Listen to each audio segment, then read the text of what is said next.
नमस्कार, स्वागत है आप सभी का। मैं हूं आपके साथ सपना। ऑपरेशन सिंदूर में मिली सफलता के बाद अब देश में अलग अलग राज्यों में भाजपा तिरंगा यात्रा निकाल रही है। इसी कड़ी में सीएम योगी आदित्यनाथ द्वारा लखनऊ में भारत शौर्य तिरंगा यात्रा निकाली गई। इस तिरंगा यात्रा सीएम आवास 5 कालिदास मार्ग से शुरू होकर 1090 चौराहे तक पहुंची। सीएम योगी आदित्यनाथ ने इस दौरान जनसभा को संबोधित करते हुए कहा कि पूरा देश भारत की सेना के शौर्य और पराक्रम को सैल्यूट करते हुए अपने बहादुर जवानों का अभिनंदन करने के लिए उतावला दिखाई दे रहा है। ऑपरेशन सिंदूर की सफलता के लिए हम सब प्रदेशवासियों की ओर से पीएम नरेंद्र मोदी का दिल से अभिनंदन करते हैं। पहलगाम में पर्यटकों की इस प्रकार की भीभत्स और बर्बर घटना को पाकिस्तान परस्त आतंकवादियों ने अंजाम दिया था। पूरा देश और पूरी दुनिया ने उसकी निंदा की। आतंकवाद का प्रोडक्ट पाकिस्तान और उसके आका इस पूरी घटना में मौन बने रहे। सीएम योगी ने कहा कि भारत की आन बान शान की रक्षा के लिए प्रतिबद्ध हमारी सरकार ने जब ये सारे के सारे प्रमाण देने के बाद भी पाकिस्तान अपनी हरकतों से बाज नहीं आया तो अंततः ऑपरेशन सिंदूर का एक अभियान चलाया गया। आपने देखा होगा कि पहले दिन ही 100 से अधिक आतंकवादियों को मार दिया गया। पूरी दुनिया ने ये देखा है। भारत के जवानों के पराक्रम और शौर्य का लोहा भी माना है।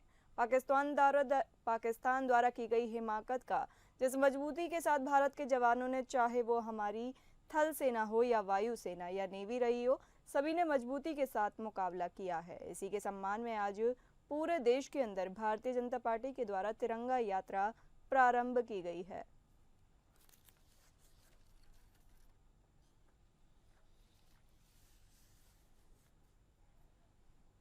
22 अप्रैल पर्यटकों के साथ जिस प्रकार की बीभत्स और बर्बर घटना को पाकिस्तान परस्त आतंकवादियों ने अंजाम दिया था,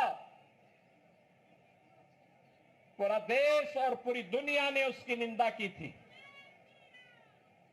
आतंकवाद का पोषक पाकिस्तान और उसके आका इस पूरी घटना में मौन बने रहे। स्वाभाविक रूप से भारत के आन मान शान की रक्षा करने के लिए प्रतिबद्ध हमारी सरकार ने जब ये सारे के सारे प्रमाण देने के बाद भी पाकिस्तान अपनी हरकतों से बाज नहीं आया, तो अंततः ऑपरेशन सिंदूर का एक अभियान चलाया गया।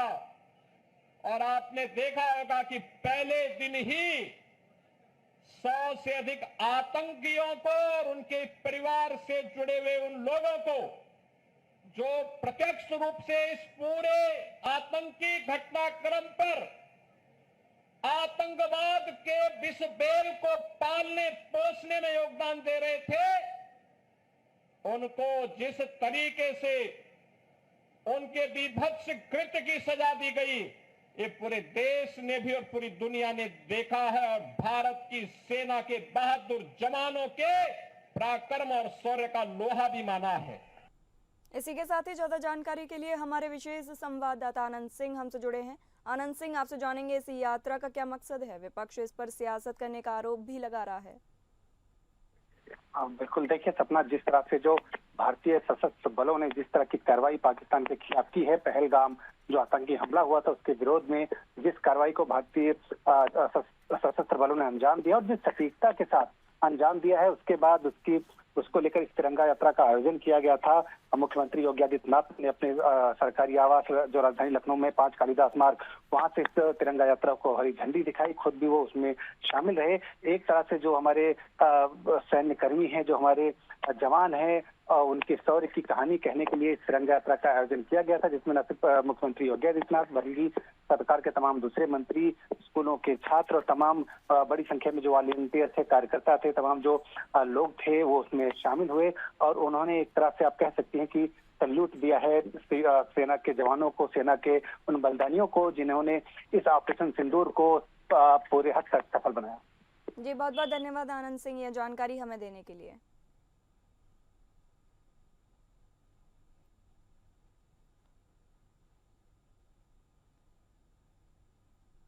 गाजीपुर में फिर से तेज रफ्तार का कहर देखने को मिला है। बता दें, जिले के करंडा थाना क्षेत्र में तेज रफ्तार डंपर ने बाइक सवार 2 युवकों को टक्कर मार दी। हादसे में एक ही मौके पर मौत हो गई, जबकि एक गंभीर रूप से घायल बताया जा रहा है। हादसे का शिकार हुए दोनों युवक लीलापुर गांव के बताए जा रहे हैं। मृतक का नाम लक्की है। हादसे में घायल हुए युवक का नाम कृष्णा निषाद है। घायल को उपचार के लिए जिला अस्पताल में भर्ती करवाया गया है। गुस्साए ग्रामीणों ने डंपर चालक को पकड़कर आग के हवाले कर दिया। घटना की सूचना मिलने के बाद पुलिस और प्रशासन के लोग मौके पर पहुंच गए और फायर ब्रिगेड की गाड़ी से आग को बुझाया, लेकिन तब तक डंपर जलकर खाक हो चुका था। मौके पर पहुंचे एसडीएम सदन ने घटना की पुष्टि की है और बताया है कि फिलहाल मौके पर शांति है। घायल को अस्पताल भेजा गया है, जबकि मृतक के शव को मेडिकल कॉलेज भेजा गया है। आवश्यक कार्रवाई प्रचलित है। ग्रामीणों ने प्रशासन से सख्त कार्रवाई की मांग की है। आज सुबह 8 बजे के लगभग एक सड़क दुर्घटना की सूचना मिली है और इसमें एक लक्की बच्चे का दुर्घटना से मृत्यु की सूचना है और मौके पर हम लोग हैं। एक घायल है, जिनको हॉस्पिटल में भर्ती कराया गया है। उसी के दुर्घटना के प्रतिक्रिया में एक ट्रक पे कुछ लोगों द्वारा आग लगाने की भी सूचना है।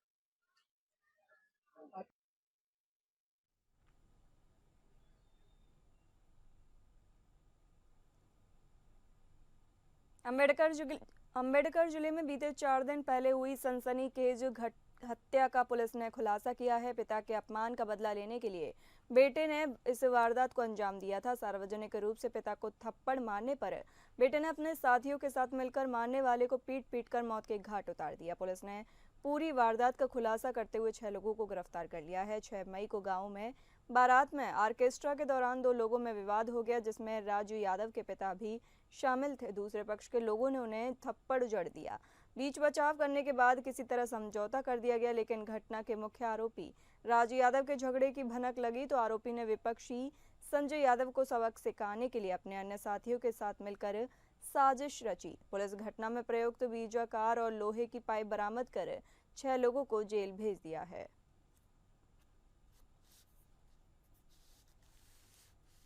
घटनाक्रम कुछ इस प्रकार रहा कि पूर्व में एक ऑर्केस्ट्रा को लेकर के विवाद हो गया था। उस विवाद के क्रम में इन लोगों ने बरियावन के पास से उस आदमी को उठाया और उठाने के बाद उसकी बहुत ही पिटाई करने के बाद उसको मरणासन अवस्था में छोड़ दिया। हॉस्पिटल में उसका इलाज के दौरान उसकी मृत्यु हो गई। इसमें 6 अभियुक्त गिरफ्तार हुए हैं। राज यादव, अंश यादव, आनंद यादव, अभिषेक यादव, शाबान और राम सजीवन, उनको गिरफ्तार किया गया है। इसमें राज यादव, अंश यादव सभी अभियुक्तों की लगभग लंबी क्रिमिनल हिस्ट्री है। इनके और आपराधिक इतिहास की हम जानकारी कर रहे हैं। इनको बहुत ही तकनीकी रूप से इस विवेचना को किया जा रहा है।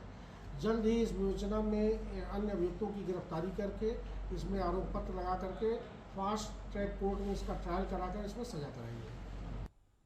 आगरा के ट्रांस यमुना थाना क्षेत्र में एक युवक ने मासूम के साथ दुष्कर्म किया। बता दें, मासूम घर में अकेली थी। बाइक सवार बच्ची से रास्ता पूछने के बहाने बच्ची को ले जाकर दुष्कर्म किया। मासूम की चीख पुकार पर ग्रामीणों को आता देखा आरोपी मौके से फरार हो गया। सूचना पर पहुंची पुलिस द्वारा बच्ची को अस्पताल में भर्ती कराया गया था। घटना के समय बच्ची के माता पिता खेतों में मजदूरी करने गए थे। पुलिस ने आसपास लगे सीसीटीवी फुटेज के आधार पर आरोपी की पहचान की है। पुलिस ने चेकिंग के दौरान आरोपी को घेर लिया। फायरिंग में आरोपी के बाएं पैर में गोली लगी। गोली लगते ही वो जमीन पर गिर पड़ा।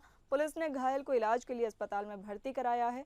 क्राइम इंस्पेक्टर निरंजन सिरोही ने बताया कि शरीफ का आपराधिक इतिहास रहा है।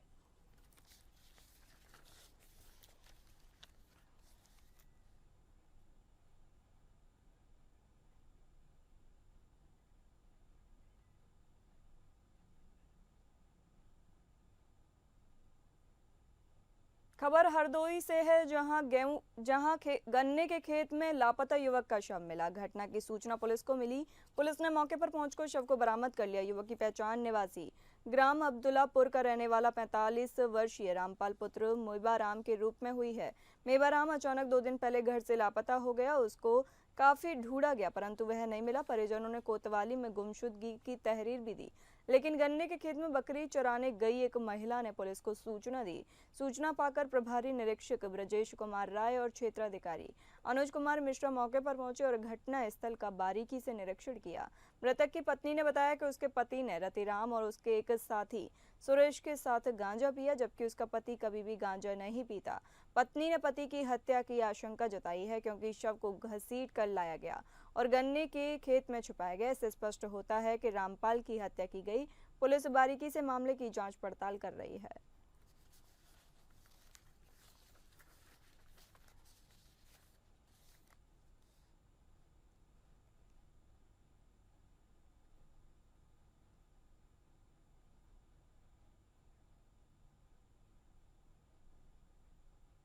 मैनपुरी में 70 वर्षीय किसान ने आत्महत्या कर ली। बता दें, मैनपुरी के थाना बिछवा में 70 वर्षीय किसान ने फांसी लगाकर आत्महत्या कर ली। किसान सीताराम ने सुबह चाय नाश्ता करने के बाद पशुओं को बांधने वाले घर में पहुंचकर गले में फांसी का फंदा डालकर अपनी जीवन लीला समाप्त कर ली।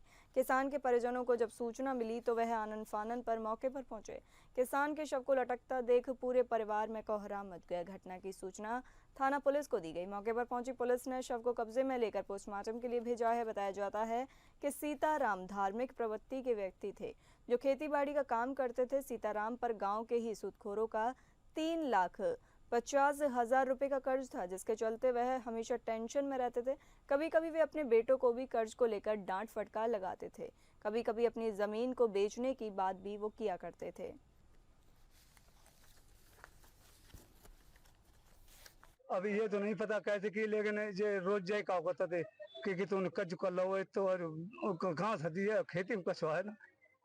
हाँ कर्जा था गांव को लगभग 3.5 लाख रुपया है। तो वे कहते हैं कि तूने कर्जा कर लो, कहाँ से दिए, तो हम जाके कमा देते हैं। खेती 6.25 बीघा है, गुजारा 6.25 बीघा में तो भाई जाएंगे आधी आधी कर दी है।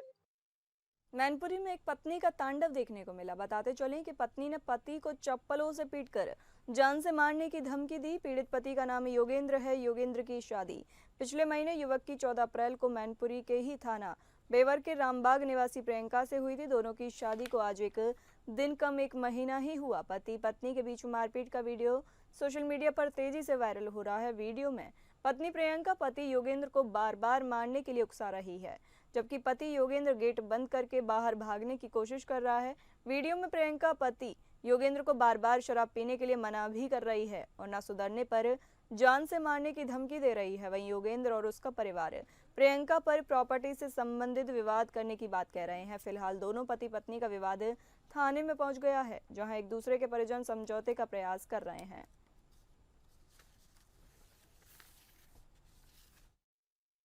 मकान खाली कर दो, हम लोग यहाँ रहे हैं, हम ले रहे हैं, यहाँ पे रहे हैं, प्रॉपर्टी हम तुम्हारी सब ले आए हैं। कोई यहाँ देती हैं, जहर खवा देंगे और खाना उसमें वो खाना ऑयल डाल देंगे, धक्का मार देंगे जीना में तो मर जाएगी बुढ़िया। लड़की का हम नज़रिया नहीं समझ पाए कि ये किस नेचर की है। घर में रोज आए तांडव मचाती है और लड़के के साथ मारपीट करती है। लड़का भी जो है इसके डर से बाहर भागा रहता है। जब कभी अगर घर में आ जाए तो ये रोज़ जो है मारपीट करती है। हम लोगों को भी धमकाती है कि तुझे जेल बंद करवा देंगे, देखें तो कितना पैसा वाला है। प्रकरण ये है कि इसने उस दिन मुझे बहुत गिरा के मारा, कई चोटें हमारी, और ये बहुत परेशान, आए दिन गाली गलौज करती है, तू तड़ाक की भाषा इस्तेमाल करती है और रोज़ डेली कलेश करती है घर में। उस दिन ये हुआ था, ये हम नीचे लेटे हुए थे, कोई बात हो गई थी तो इस चक्कर में यहाँ लेटा हुआ था और ये आई और कहने लगी तू यहाँ क्यों लेटा, यहाँ से भाग। तो इसलिए मैं इससे लड़ाई हो रही थी मेरी, और बस यही है। बाद नगर निगम ने पॉलिथीन के खिलाफ बड़ी कार्रवाई की। नगर निगम की टीम ने 2 टन पॉलिथीन को जब्त किया है। टीम द्वारा जिले भर में पॉलिथीन के खिलाफ लगातार निगरानी की जा रही है। नगरायुक्त ने व्यापारियों के साथ जनता से पर्यावरण संरक्षण में सहयोग करते हुए प्रतिबंधित पॉलिथीन का प्रयोग नहीं करने का आग्रह किया है। सीएम योगी के निर्देश पर पॉलिथीन के खिलाफ अभियान जारी है। नगर आयुक्त दिव्यांशु पटेल ने बताया कि शासन के आदेश पर नगर निगम की टीमें लगातार शहर के विभिन्न क्षेत्रों में छापेमारी कर रही हैं। उन्होंने कहा कि जहां भी पॉलिथीन का भंडारण है या उपयोग पाया जाता है वहां तुरंत कार्रवाई कर उसे जब्त किया जा रहा है। नगर आयुक्त ने स्पष्ट किया कि पॉलिथीन के उपयोग और भंडारण पर पूरी तरह प्रतिबद्ध है और इस नियम का उल्लंघन करने वालों के खिलाफ सख्त कानूनी कार्रवाई की जाएगी। नगर निगम की छापामार कार्रवाई से शहर के पॉलिथीन माफियाओं में हड़कंप मचा हुआ है। नगर निगम प्रशासन की ओर से अभियान आगे भी जारी रहने का ऐलान किया गया है। प्रशासन के बहुत ही स्पष्ट दिशा निर्देश हैं अवैध पॉलीथीन के संबंध में। माननीय मुख्यमंत्री जी के द्वारा समय समय पे सभी नगर निगमों और सभी नगर निकायों को निर्देश दिए गए थे। इसी क्रम में ये आज एक प्रभावी कार्रवाई करते हुए थाना कटघर क्षेत्र के अंतर्गत करीब 2 ट्रॉली पॉलीथीन पकड़ी गई है, जिसकी जो अभी तक वजन कराया गया है वो करीब 2 टन निकला है और इससे ज़्यादा भी मात्रा वहाँ पे होने की उम्मीद जताई जा रही है। तो ये कार्रवाई निरंतर जारी रहेगी। आप सभी को अवगत कराना है कि बीते वर्ष से लगातार ये अभियान मिशन मोड पे चलाया गया है और अब तक कई करोड़ की वसूली भी की गई है। हम इस पे पूरी तरीके से कटिबद्ध हैं कि माननीय मुख्यमंत्री जी के दिशा निर्देशों का 100% पालन किया जा सके। सोशल मीडिया पर आई लव पाकिस्तान लिखकर एक युवक ने पोस्ट कर दिया था। बता दें, पाकिस्तान और भारत के तनाव के बीच आजमगढ़ के एक युवक ने I love Pakistan, Pakistan army powerful लिखकर सोशल मीडिया पर वायरल कर दिया। वीडियो वायरल होने के बाद पुलिस हरकत में आ गई और उस युवक को गिरफ्तार कर लिया गया। सोमवार देर शाम को पुलिस ने उसे हिरासत में ले लिया। पुलिस द्वारा हिरासत में लेते ही उस युवक के सुर बदल गए और उसका पाकिस्तान के प्रति प्रेम उड़नछू हो गया और पाकिस्तान मुर्दाबाद के नारे लगाने लगा। इस मामले पर एसपी सिटी शैलेंद्र यादव ने बताया कि मुकदमा दर्ज करके युवक को गिरफ्तार कर लिया गया है। शीघ्र ही इसे रिमांड हेतु न्यायालय भेजा जाएगा।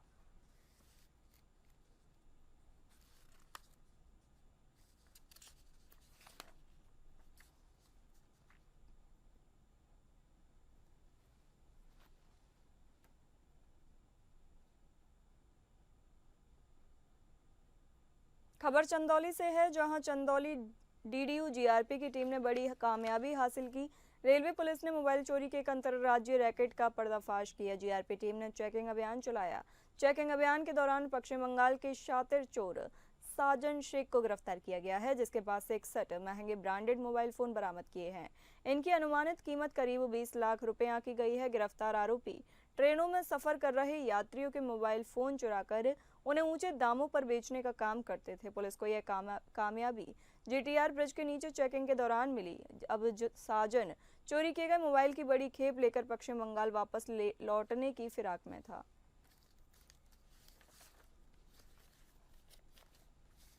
ये ट्रेनों में मोबाइल यात्रियों के मोबाइल को चोरी करता था और इनको ले जा करके पश्चिम बंगाल में और उसके बाद आगे ढाका वाका में ले जा करके इसको भेज दिया करता। सर, इसको कहाँ से कहाँ लेके जाया जा रहा था? ये चलती हुई ट्रेन में था और इसको ये ट्रेन में चोरी करते हुए लेकर के पश्चिम बंगाल जा रहा था। अपराध आरोपी का कोई आपराधिक इतिहास? हाँ, इसकी क्रिमिनल हिस्ट्री हम लोग जानकारी कर रहे हैं। एक क्रिमिनल हिस्ट्री इसकी सिगरा थाने में मिली है और की जानकारी हम लोग कर रहे हैं। सर, इसको ध्यान में रखकर क्या कार्रवाई की जा रही है? अभी तो हम ये ट्रेस कर रहे हैं कि इनके साथी और कौन हैं। अगर कोई ऐसा इनका गैंग है जो इस तरीके की चीज़ें कर रहा है तो उसको भी हम ट्रेस कर रहे हैं। हमारी टीमें उस पर लग गई हैं और काम कर रही हैं। बस्ती एसओजी की बदमाशों से मुठभेड़ हो गई। बता दें, उत्तर प्रदेश के बस्ती जिले के कोतवाली थाना क्षेत्र में एक ऐसी दिल दहला देने वाली घटना ने पूरे क्षेत्र को झकझोर कर रख दिया, जिसने मानवता को शर्मसार कर दिया। एक 5 वर्षीय नाबालिग बच्ची के साथ दुष्कर्म की इस घटना ने न केवल सामाजिक मूल्यों पर सवाल उठाए बल्कि पुलिस प्रशासन की तत्परता और कार्यप्रणाली को भी कटघरे में खड़ा कर दिया। इस जघन्य अपराध के आरोपी को मंगलवार की सुबह पुलिस ने एक मुठभेड़ में गिरफ्तार किया। इस दौरान आरोपी के पैर में गोली लगने से वह घायल हो गया, जिसके बाद उसे जिला अस्पताल में भर्ती कराया गया।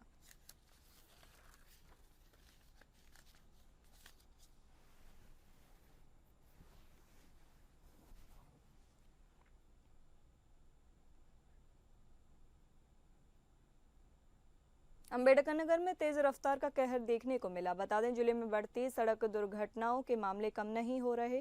बीते दिन जिले के अलग अलग थाना क्षेत्र में हुई सड़क दुर्घटनाओं ने एक महिला समेत 2 लोगों की मौत हो गई, जबकि 3 लोग गंभीर रूप से घायल हो गए, जिन्हें जिला अस्पताल में प्राथमिक इलाज के बाद हायर सेंटर रेफर कर दिया गया। रुद्रपुर भगाई के पास बसखारी मार्ग पर हुई, जहां एक बाइक और स्कूटी में आमने सामने टक्कर हो गई, जिसमें 2 महिलाएं और 2 युवक गंभीर रूप से घायल हो गए, जिन्हें जिला अस्पताल भेजा गया, जहां एक महिला और युवक को मृत घोषित कर दिया गया, जबकि अमित और सुनीता विश्वकर्मा को हायर सेंटर रेफर कर दिया गया। जबकि दूसरी घटना जलालपुर थाना क्षेत्र में हुई, जहां एजाज अहमद बाइक से टकराकर गंभीर रूप से घायल हो गया। इन्हें भी जिला अस्पताल में रेफर कर दिया गया। जनपद में आज 2 जगह पर जो है सड़क दुर्घटना के बारे में पता चला है। मैं अभी आपातकालीन व्यवस्था को देखने के लिए आया था, इमरजेंसी में ही आया हुआ था। हमारे साथ जो है सीएमए साहब हैं। एक जो है नगपुर जलालपुर के पास जो है एक एक्सीडेंट हुआ है, दूसरा एक्सीडेंट जो है रुद्रपुर भगाही में हुआ है। आने पर पता चला है कि 3 लोग बहुत गंभीर रूप से घायल थे, जो कि महामाया मेडिकल कॉलेज को रेफर किया जा चुका है जहां पर, और 2 लोगों को बताया गया कि मार्चुरी में उनकी बॉडी को शिफ्ट किया गया है। अत्यंत दुखद है। हम लोग आकर के यहाँ की व्यवस्था को देखे हैं और साथ ही साथ अभी मैंने बात भी किया है और पुनः निर्देशित करेंगे जो महामाया में लोग गए हैं उनका अच्छा और बेहतर इलाज हो। मैं आप फिलहाल इस बुलेटिन में इतना ही। नमस्कार।